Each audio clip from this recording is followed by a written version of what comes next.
ಜೀವಿಸಲು ಜೀವವಾಕ್ಯ.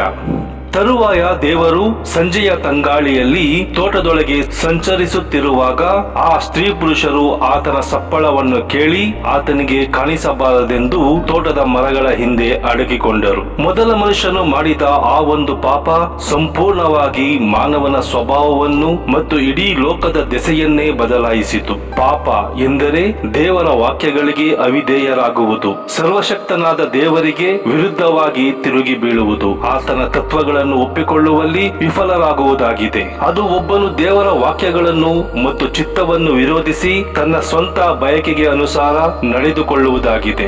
ದೇವರು ಅವರಿಗೆ, ನೀವು ಅದರ ಹಣ್ಣನ್ನು ತಿಂದ ದಿನ ಸತ್ತೇ ಹೋಗುವಿರಿ ಎಂದು ಹೇಳಿದರು. ಆ ದಿನ ಅವರು ಶಾರೀರಿಕವಾಗಿ ಸಾಯಲಿಲ್ಲ, ಬದಲಾಗಿ ಅವರು ಆತ್ಮಿಕವಾಗಿ ಸತ್ತು ಹೋದರು. ಹಾಗೆಯೇ ಶಾರೀರಿಕ ಮರಣಕ್ಕೆ ಕಾರಣವಾಗಿರುವ ಅವನತಿಯ ವಿಧಾನವು ಅಂದು ಪ್ರಾರಂಭವಾಯಿತು. ಇಲ್ಲಿ ಮಾನವನು ದೇವರಿಂದ ಬಚ್ಚಿಟ್ಟುಕೊಳ್ಳಲು ಪ್ರಯತ್ನಿಸುತ್ತಾ ಇದ್ದಾನೆ, ಆದರೆ ದೇವರು ಅವನನ್ನು ಹುಡುಕಿ ರಕ್ಷಿಸಲು ಬಂದರು. ಕಳೆದು ಹೋದ ಮನುಷ್ಯರ ವಿಷಯದಲ್ಲಿ ದೇವರ ಹುಡುಕಾಟದ ಕತೆ ಇಲ್ಲಿಂದ ಪ್ರಾರಂಭವಾಗಿ ಸತ್ಯವೇದದಾದ್ಯಂತ ಮುಂದುವರಿಯುತ್ತದೆ.